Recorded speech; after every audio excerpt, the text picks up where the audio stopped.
It's a warning.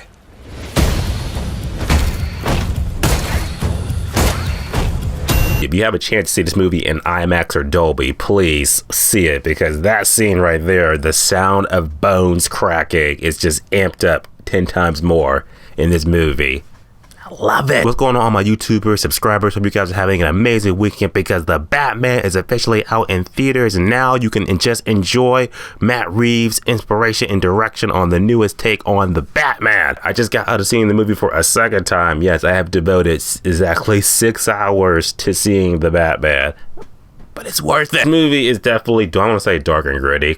My first viewing, I was like, oh yeah, dark, gritty, this movie, yes. Second time, kind of like, it's not so much dark and it's not so much gritty, but it's still an enjoyable movie for your first time watching it. Second time watching it, I'm really just like, I can really appreciate the storytelling, the music, the visuals, everything. Just get more deep dive into the movie. First of all, again, props to Matt Reeves and Robert Pattinson, because these two really just brought Batman to a whole new light in this movie, and I think they really did a good job. I'll say what you want, but Rob Pattinson, man, he was the vengeance, the knight, the Batman. Let's get into my spoiler video of the Batman. I'm going to go through the movie. I'm going to try to do my best, because it's a 3-hour movie, so I'm going to try to hit the key notes I can hit throughout this movie. So let's gush about the Batman, spoilers and all. And if you haven't seen the movie, we're going to spoil the shit out of it. So go out, take 3 hours out your night, see it, come back here, and let's talk about it.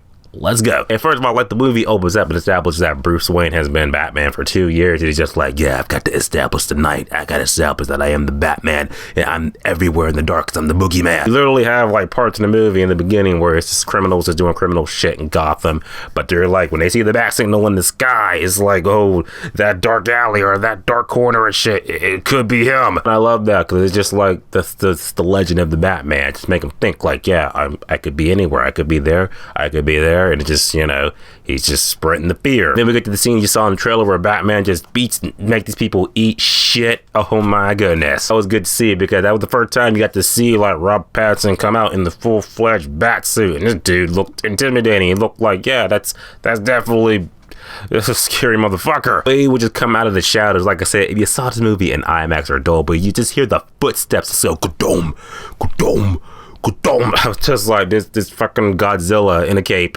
and it's here to just wreck your shit. We get the real meat, potatoes, and everything like that, because also you got the mayor of Gotham, corrupt mayor and shit, and you got the Riddler literally behind him. It just knocks the hell out of him and kills him, and he leaves this clue for Batman to find. And the way it was done, it was like a horror movie, because Riddler was literally just like behind the dude, just being all creepy and shit. And I was like,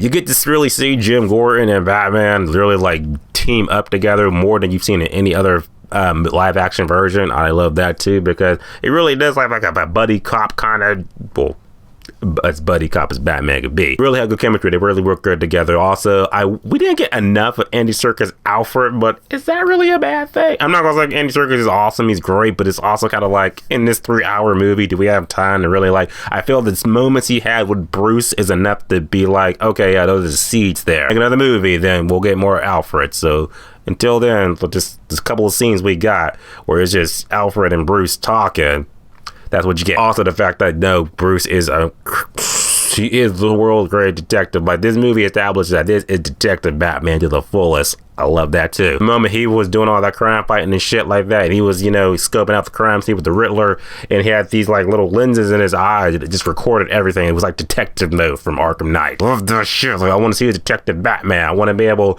to be watching it and be like, yeah, I'm trying to figure this out with you, Batman. It's a mystery, and I love mysteries. So then we get to the next scene in the movie where, you know, we got Batman. He meets Selena Kyle and shit like that, because again, the web of like lads in the sea, it makes them cross paths. Those two have good chemistry together. They were really good seeing Zoe.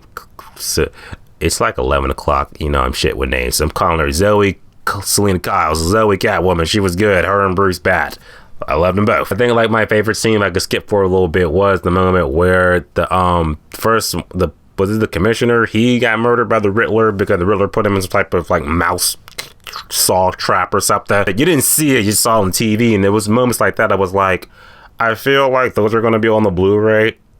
So, because I don't mind, I like Blu-ray extras. We all like that. One of my favorite scenes was the funeral scene and shit, where they had a public viewing for the mayor, and this car just crashes through the shit, and it's this dude, and he's got a bomb, like it was like a fucking saw trap around his neck. Note to the Batman, and Riddler gets, you know, telling Batman like, yeah, unmask the lies, unmask everything with Gotham, show you the corruption of shit. It's really tense because it's just like the clock's ticking down on his collar. He's just like, oh man, you're gonna solve this shit. It's just when he's about to get the answer to shit like that, he just blows the fuck up. And I was like, that dude just blew up. And Batman, holy crap, he couldn't save all. We get to the police station, and there was a scene where they were in the police station, and the cops are just all surrounding Batman, and Batman's just like, I'll just fuck you all up. That's what I'll do, because I'm the Batman. Jim Gordon literally just like, nah, don't do that. We got a rule to do this. Don't do that.